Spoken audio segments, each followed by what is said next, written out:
Have you ever looked at all the gear musicians use and wonder, how does it all work?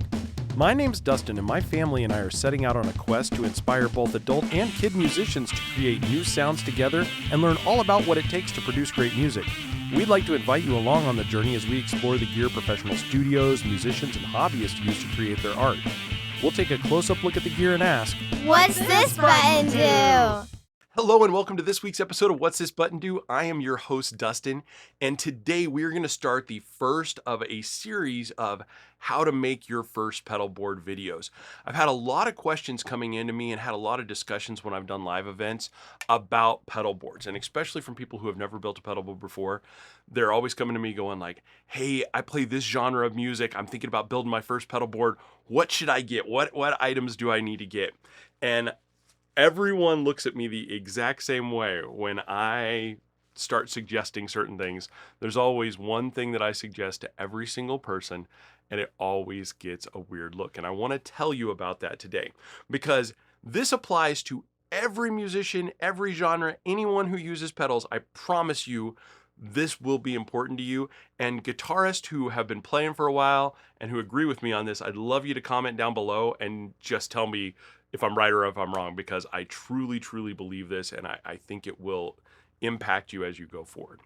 But I want to go over what happened to me the first time that I built a pedal board. The very first time I got 3 pedals, and I was so excited. I wanted to try them for the first time. And the little guitar shop that I went to, which was not a very good guitar shop, I'm going to tell you, they gave me some bad advice. They had sold me these 3 pedals, and they said, here's what we're going to get you. We're going to sell you a one-spot power supply. And I thought, one-spot power supply, okay, whatever, what's that do? And they said, okay, what it is you got this little plug-in, just like normal. You're going to plug this into the wall, and then it's got a cable that comes off of it, and on this cable, there's a connector for you to plug power into your pedals. And look, this one has 3 connectors on one cable. So that way, all you got to do is plug that into the wall, and then you can take these 3 connectors, plug in your pedals, and now you've only used one little spot on your outlet, and you've got 3 pedals running. And I'm like, well, that makes all the sense in the world. Yep, let's do that. Let's make it happen. So I had 3 pedals. I had a little drive pedal, I had a little fuzz pedal, and I had a little tap tempo delay. It was the cheapest one that I could get. It had 2 buttons on it. One was a button to activate the delay, and the other one was a tap tempo for you to be able to tap in the speed that you wanted to have in it. Well, I get these all plugged in, and I power them on, and they power on just fine. There's enough power there. And then I start playing. You know what I hear in the background? Click, click, click, click, click, click. And I'm like, what is going on? Look down on the board and I see there's a light on my tap tempo, and it's coming on. There's a light flashing right above that tap tempo, and it's flashing at the exact same speed that I'm hearing that click, click, click, click, click. And I'm like, man, I must have got a bad pedal. Take the pedal back to the store. Tell the guy, hey, this isn't working right. I'm hearing some weird noises. Oh, it must be a defect. Gives me another pedal. Get back, same exact sound, new pedal. Now I'm mad at the pedal company. I'm going, man, you guys made a cruddy pedal. I can't believe this. I look it up online, and sure enough, there's other people saying the same thing. Like, man, these pedals are made cruddy. I don't know why they're doing this. I stopped playing it, which is a shame because that was a really good delay pedal. I go about 6 months, and then a buddy of mine pulls up with his board, and he's got that exact same pedal on there. And he turns it on, and I mean, it sounds glorious. I'm listening to him play, and I'm like, wow, what is going on here? And so I walk over to him, like, did you ever hear that clicking sound that's in there? I don't hear it on your board. And he's like, what are you talking about, clicking sound? I was like, yeah, first time I got one of these, I plugged it in. It just made this loud clicking sound. Couldn't bond with it. Took it back. And he's like, starts laughing. He's like, what power supply were you using? And I said, power supply? Like the little one spot. He's like, did you have other pedals plugged into it?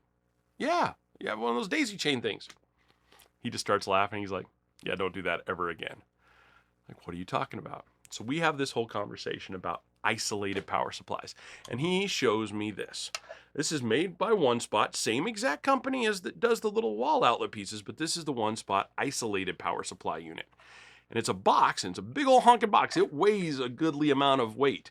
And it has all of these little slots on here with power amounts on there, and you plug them in just like you would into a wall outlet. It has one little wall outlet connector in the back. You plug it in, and now you've got all these powers.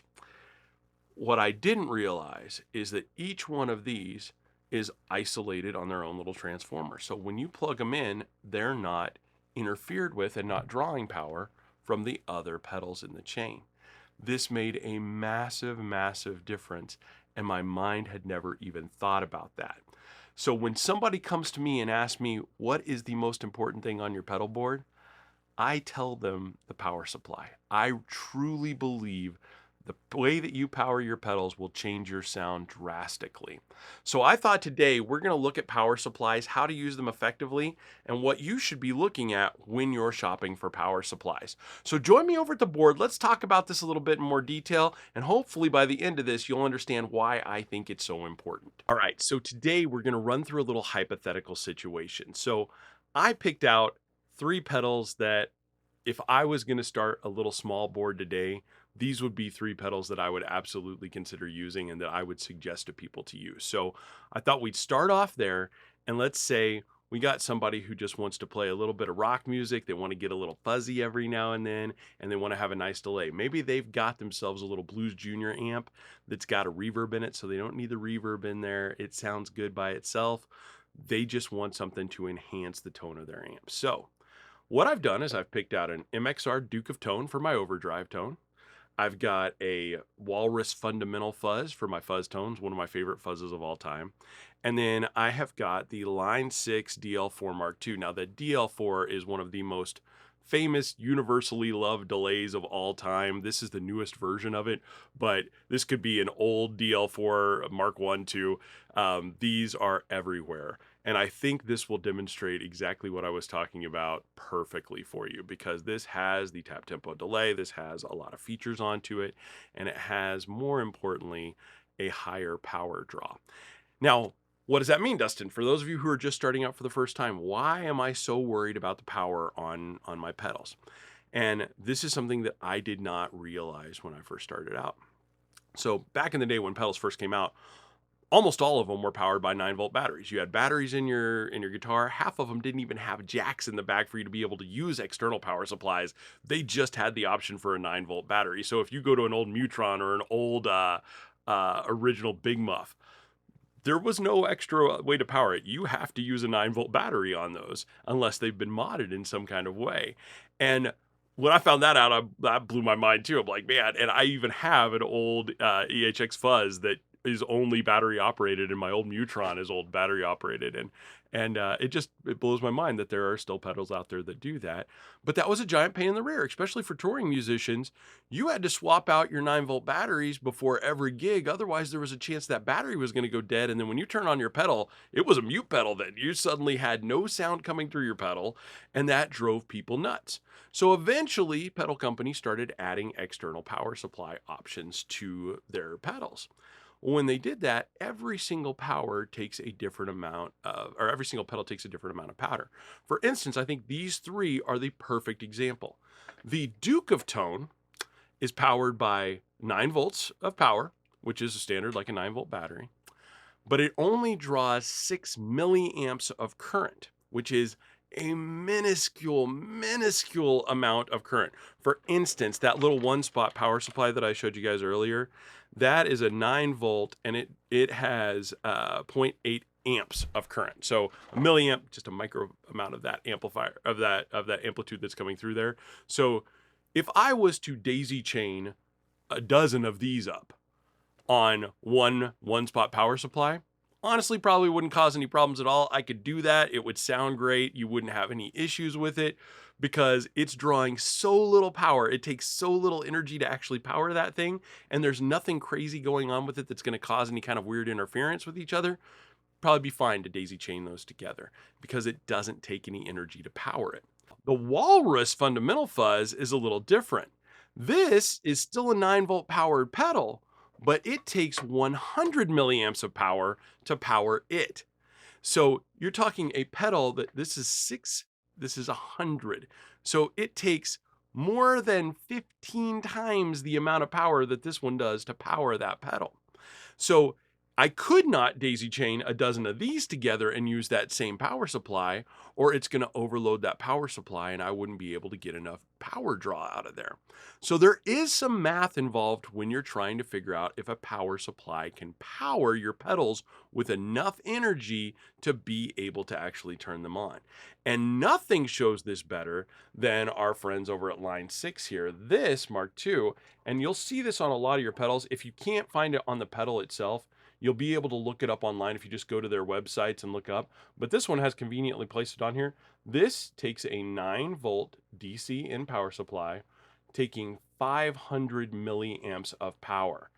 500 milliamps of power. So this is 5 times more energy draw than this Walrus fundamental fuzz, and basically about, what would that be, 80 something times more power than the MXR Duke of Tone.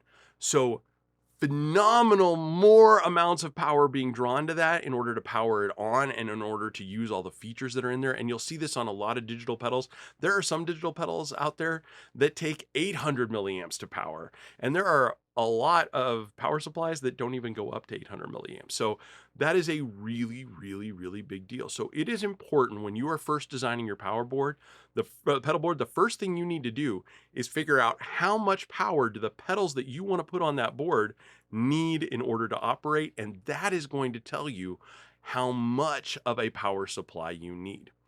Now, earlier I showed you the one spot power supply that my friend had and that I wound up buying for the very first power supply that I ever had, this little booger right here.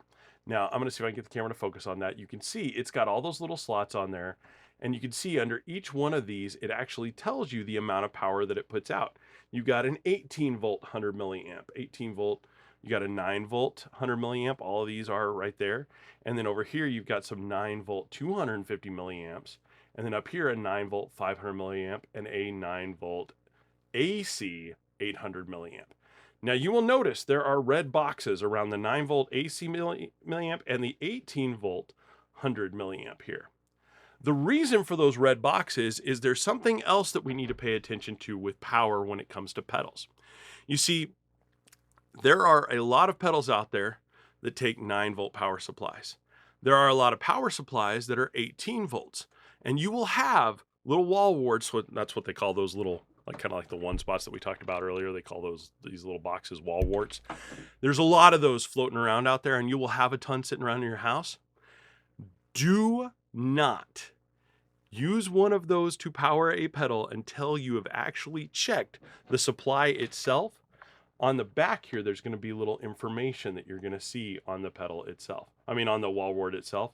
And it will tell you the output, like on this one, is a 9 volt 0.8 amp circuit. So that tells you that that will power 9 volt supplies. If that said 18 volt and you plug that into a 9 volt pedal, you could potentially destroy that pedal. It would put too much energy into the pedal because the pedal's expecting to receive 9 volts of energy. If it suddenly receives 18 volts, it can fry the entire circuit. Sometimes that's irreparable. Sometimes it can be repaired by the manufacturer, but you're going to pay them to do that. And sometimes it can be a costly repair. So the first thing you need to look at is what the actual power draw of your item is and make sure that you are plugging it into the right source. The other thing to pay attention to, and this is something that I can admit I've screwed up on once, and it fried one of my favorite pedals, and I still feel so embarrassed to this day, because I swore I thought, what? I did this right. And it actually happened with my one spot. On the back of here, I showed you over here in red, there's this one that says 9 volt AC. Well, the thing to think about is most of the time when we talk power nowadays in America, you talk DC power, because that's how a lot of our power supplies are powered. But we actually use AC and DC power. Some pedals require AC power. A lot of times they take a lot of higher voltage and they use AC power. If you plug in a power supply that's supplying AC power into a DC power supply, you can also cause issues, and vice versa. There can be issues with that as well. Please don't do that. Pay attention to not just the amount of voltage that you need, but pay attention to whether it's DC or AC driven, especially when you're using power supplies. that's going to make a big difference because a lot of times the jacks will fit exactly the same, but it can cause you issues. So in this case, what we know is we need a 9-volt supply that'll give us 6 milliamps. We need a 9-volt supply that'll give us 100 milliamps. And we need a 9-volt supply that will supply us with 500 milliamps. And that is where, if I was using that wall wart right there, I could technically daisy chain them. It's a 9-volt power supply and it has 0.8 amperage. So that would give us 800 milliamps of amperage. So we could power all 3 of those. However, because this is a digital pedal and it's got tap tempo and there's all sorts of crazy things in there, we could run the risk of the noise floor from this affecting the tone of the other 2 pedals and creating some weird sounds because we're powering from different power supplies. So by using an isolated power supply where even though this is one box, it's just one unit, each one of these is running on their own separate output. So they're not tied in together with any of the other pedals that are in the chain. So this isolates them from the signal path so that they're not creating any ground loops, creating any kind of weird feedback sounds. They keep your pedals powered individually.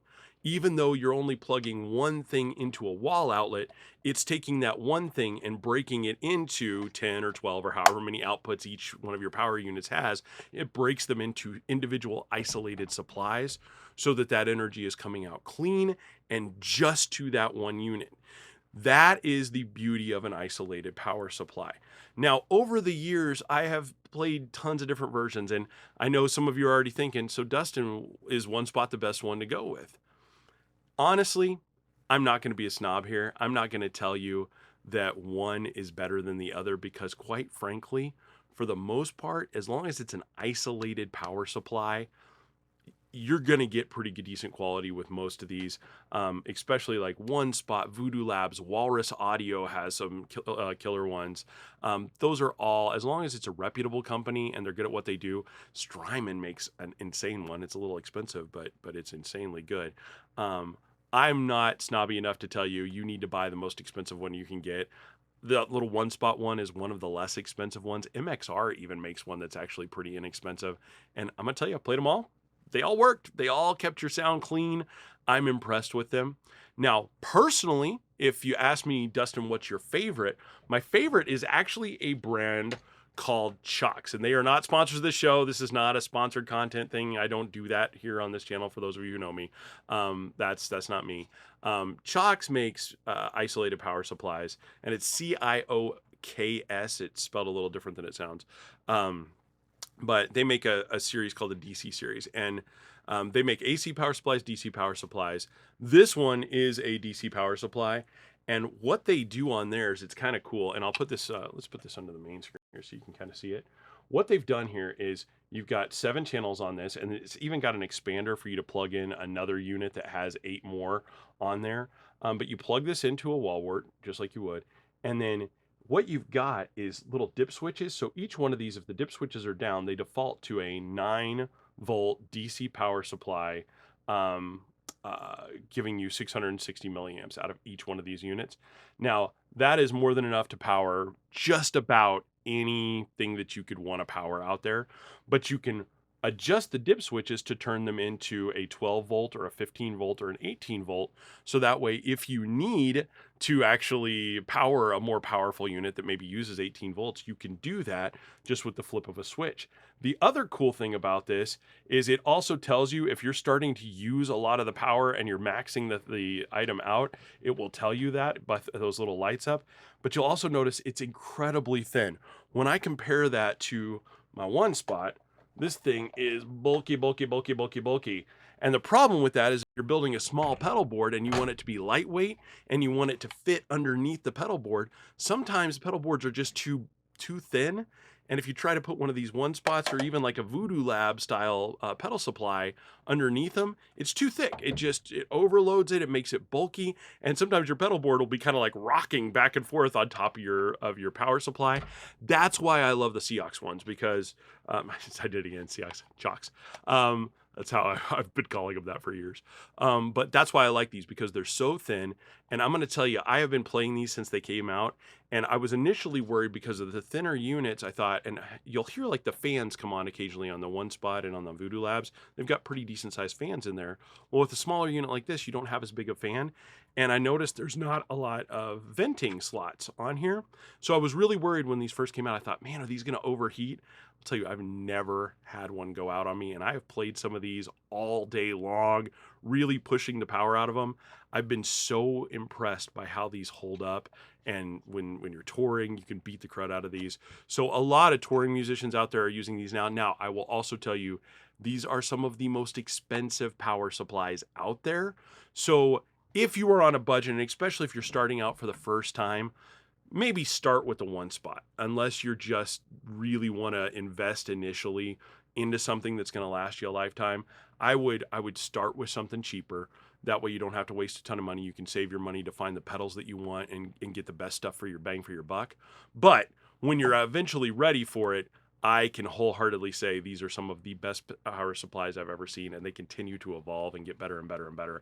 I would recommend them without hesitation. I think they genuinely are the best power supplies on the market. All right, for those still around, thanks for sticking around. I know that was out of the norm for me. This is a weird episode. You're not hearing a lot of demo sounds in this, a lot of me rambling, but I hope that helps you understand why power supplies are so important and how to pick the right power supply for you. I truly do believe isolated power is the key to really good sound and to getting the best bang for your buck out of all of your pedals. But I do want you to pay attention to the power that you're putting into your pedals. Make sure that you're plugging pedals into the right slot, powered by the right amount of power. And if you start using these, whether it be Cioks, whereas the Cioks, you need to make sure the dip switch are set correctly. Because again, you give it the wrong power, then you can get really bad. Or if you're using something like a Voodoo Lab or a One Spot, make sure you're reading, okay, this outlet, there's like a 9-volt version and a 12-volt version. Make sure you're plugging your pedal into the 9-volt if it takes a 9-volt, or the 12-volt if it takes 12-volt. If you overpower a pedal, you have a risk of frying it. Now, underpowering a pedal, less chance of frying it. You still have a chance to break it, but the real worry is you plug in a pedal that only takes 9 volts into a 12-volt, or worse yet, an 18-volt circuit. Make sure you're powering it with the correct amount, and make sure that the milliamps that it is providing are the correct amount of milliamps to power your pedal. I always default to more is better. So with milliamps, you don't have to worry about frying a pedal. If you plug a pedal that only takes 6 milliamps into a 9-volt outlet that produces 800 milliamps, you're not going to hurt your pedal. Milliamperage will not, having too much of that never hurts. It never is going to hurt your pedal. What's going to hurt a pedal is if you put the wrong voltage into it. So don't be afraid of amperage, be afraid of voltage. That's what's actually going to mess up a pedal. The more amperage you have coming out, the better it is. If you can overpower a pedal and make it not have to work to try and fight and get that energy, that's great. Don't be afraid to plug a 6 milliamp pedal into a 800 milliamp jack. That's not a problem. But do not plug a 9-volt pedal into an 18-volt circuit or into an 18-volt power supply. Well, I hope that all makes sense. If you have questions, please comment down below. But more importantly, if you are in the Wichita area or going to be traveling to Wichita, as of when this episode drops, we're dropping on the 13th of June.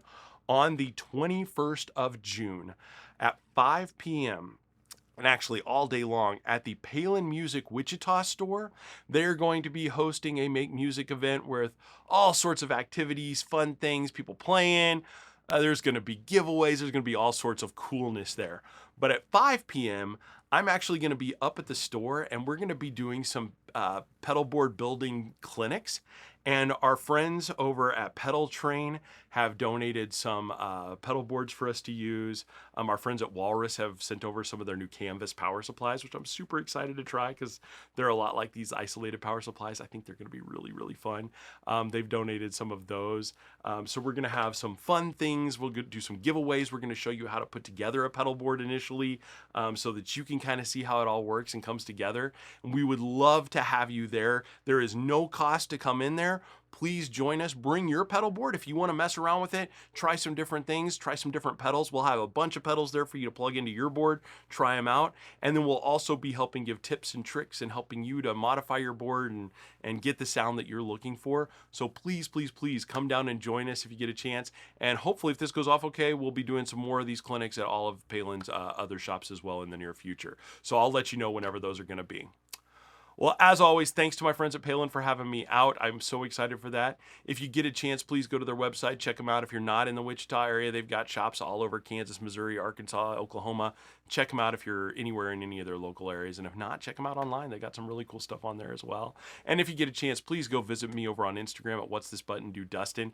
I'm going to be posting lots of fun demos for pedals and things over there as well over the coming months of the summer. So please look for us over there as well and check them out. Well, thank you so much. I look forward to seeing y'all next week and hopefully seeing some of you live in Wichita on the 21st. Take care and have a wonderful week.